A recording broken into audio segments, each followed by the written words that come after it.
नमस्कार। अब मैं अपने इस वीडियो में चर्चा करने जा रहा हूँ स्टैकर रिक्लेमर पार्ट 2 के बारे में। अपने पार्ट 1 के स्टैकर रिक्लेमर के वीडियो में मैं चर्चा कर चुका हूँ स्लीव ऑपरेशन के लिए एंगल क्या होना चाहिए, 90 डिग्री होना चाहिए। इसमें नॉर्मल ऑपरेशन का एंगल है, ऐसे 110 डिग्री तक मैक्सिमम जा सकता है, लेकिन वो ट्रिपिंग है, वहाँ पर कभी लेके नहीं जा सकता है क्योंकि ट्रिपिंग का पोजीशन है, उसे ब्रेकर ट्रिप हो जाते हैं और ऑपरेशन कंप्लीट बंद हो जाता है। तो हमारा ऑपरेटिंग एंगल 90 डिग्री ही रखा जाना चाहिए।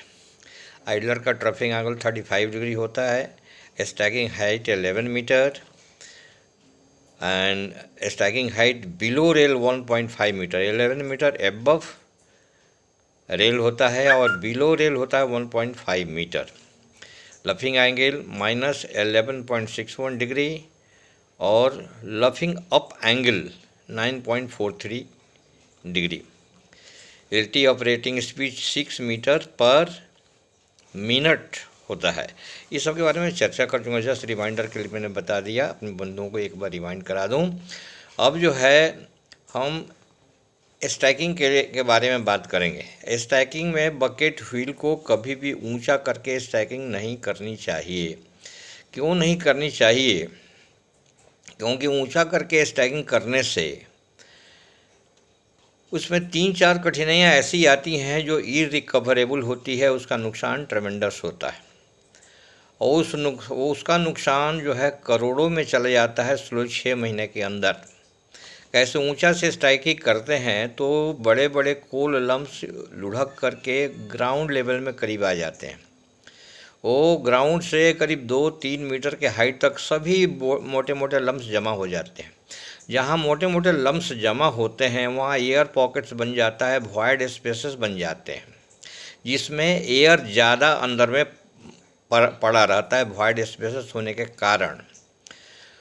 और वहाँ पर कोल बेड की ऊंचाई का सबसे ज़्यादा असर, वहाँ पर सबसे कोल बेड के पूरा वेट लगता है, तो वहाँ पर स्टैटिक एनर्जी ज़्यादा रहती है, वहाँ पर वॉइड स्पेसेस ज़्यादा होता है, एयर पॉकेट ज़्यादा होता है, वहाँ पर आग ज़्यादा लगती है। नॉर्मली आग लगने का टेम्परेचर जो है 55 डिग्री सेंटीग्रेड से आग लगना चालू हो जाता है, धुएँ निकलने, गर्म होना चालू हो जाता है और वहाँ से सीवी लॉस स्टार्ट हो जाता है। लेकिन यहाँ पर सबसे ज़्यादा आग लगती है इसी कारण से लगती है।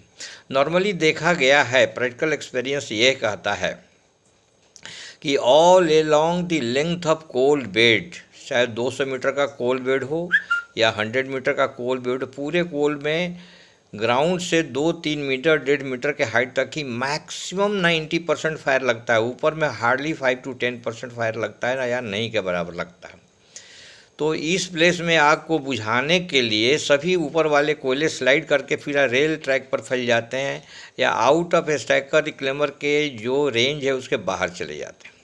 ये बड़ा इंजूरियस होता है, इसलिए ऊंचाई से कभी भी स्टैकिंग नहीं करना चाहिए क्योंकि 6 महीने में इतना सीवी लॉस हो जाता है, इतना सीवी लॉस हो जाता है कि जिसका वैल्यू अगर 3 लाख टन मान लिया कि कोल बेड का स्टॉक है तो 6 महीने के अंदर जो लॉस होता है वो करोड़ों में जाता है। और हमको मालूम है कि पूरे पावर स्टेशन का जो खर्च है, एक्सपेंडिचर है, 70 to 75% एक्सपेंडिचर सिर्फ कोयले पर होता है और कोयले का सीवी इस तरह हम लॉस कर जाएंगे तो tremendous amount of money is getting loss on account of coal CV.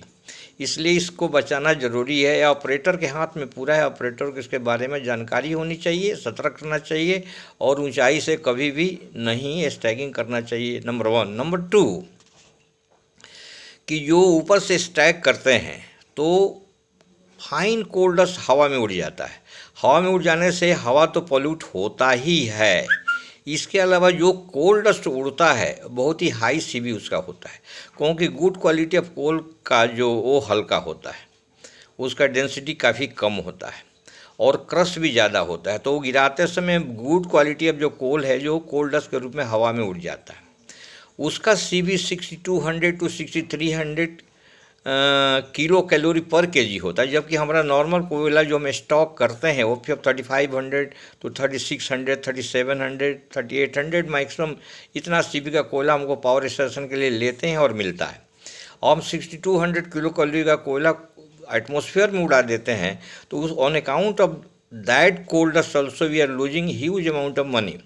तो इस चीज़ को हमारे ऑपरेटर को समझना चाहिए, और स्टैकिंग जो है ऊपर के हाइट से नहीं किया जाना चाहिए। हाँ, हमको स्टैकिंग करने के लिए यहाँ कोयला गिराना है, यहाँ कोयला ड्रॉप करना है, वहाँ से 1 से 1.5 मीटर या 2 मीटर मैक्सिमम के हाइट से ही कोयला ड्रॉप करना चाहिए, बहुत ऊंचाई से नहीं करना चाहिए।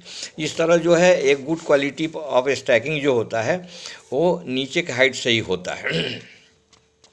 और हमको बूम कन्वेयर को ऑपरेट करके स्टैकिंग करना चाहिए, ना कि लॉन्ग ट्रैवल एलटी को ड्राइव करके। एलटी को ड्राइव करके स्टैकिंग नहीं करना चाहिए, ना रिक्लेमिंग करना चाहिए। हमको बूम कन्वेयर को ऑपरेट करके ही स्टैकिंग सिस्टमेटिक वे में करना चाहिए। इस तरह जो है हम गुड क्वालिटी ऑफ ऑपरेशन कर सकते हैं।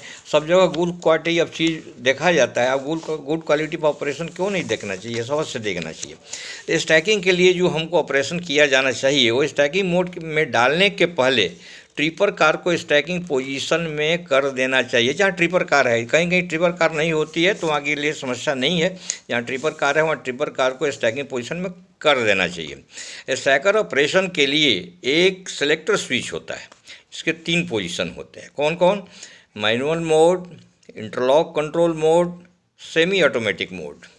तो नॉर्मली जिस मोड में हमको स्टैकिंग करना है उस मोड में हम सेलेक्ट कर सकते हैं, either manual mode, interlock mode या सेमी ऑटोमेटिक मोड। किसी मोड में हम सेलेक्ट कर सकते हैं जिसको में स्टैकिंग करना है। कि नॉर्मली ज़्यादातर ऑपरेटर सेमी ऑटोमेटिक मोड में सेलेक्ट करते हैं और इसमें किया जाना ही बेटर है, ताकि ऑपरेटर भी कुछ अलर्टनेस में रहें, कुछ जानकारी हासिल करते रहें और ऑपरेशन भी सही सलामत चलता रहे। उसके बाद ट्रांसफ़र सूट के बैपल प्लेट को क्लोज कर देना चाहिए, ताकि जो कोयला हम स्टैकिंग के लिए लें वो सीधा हमको बूम में आ जाए, नीचे न गिरे। उसके बाद बूम कन्वेयर को सिलेक्टर स्विच के माध्यम से स्टैकिंग पोजीशन में हमको कर देना चाहिए। उसके बाद का ऑपरेशन होता है यार्ड कन्वेयर को भी सिलेक्टर स्विच के माध्यम से स्टैकिंग पोजीशन में सेलेक्ट कर देना चाहिए। स्टैकिंग पोजीशन में सेलेक्ट करने के बाद बूम कन्वेयर को इस प्रकार पोजीशन करना चाहिए कि कोल रिटेनिंग वाल के बाहर न गिरे, यार्ड रेंज के बाहर नहीं गिरना चाहिए। इसमें बहुत ही सावधानी से हमको स्टैकिंग करना चाहिए। साधारणतया बूम कन्वेयर को 60 डिग्री एंगल पर ही सेट कर देना चाहिए, इसी पर स्टैकिंग करना चाहिए। इससे क्या फ़ायदा होता है कि हमको यार्ड रेंज के बाहर कोयला नहीं जाता है, रिटेनिंग वाल के बाहर कोयला नहीं जाता है और अंदर रेल ट्रैक पर भी कोयला नहीं आता है। दोनों प्रिकॉशन हो जाता है और बूम कन्वेयर को to the maximum arrange operate करके ही स्टैकिंग करना चाहिए सिस्टमेटिक। उसे स्टैकर इक्विपमेंट को मिनिमम ऑपरेशन करना पड़ता है अगर 60 डिग्री एंगल पर हम उसको सेट करके ऑपरेट करते हैं।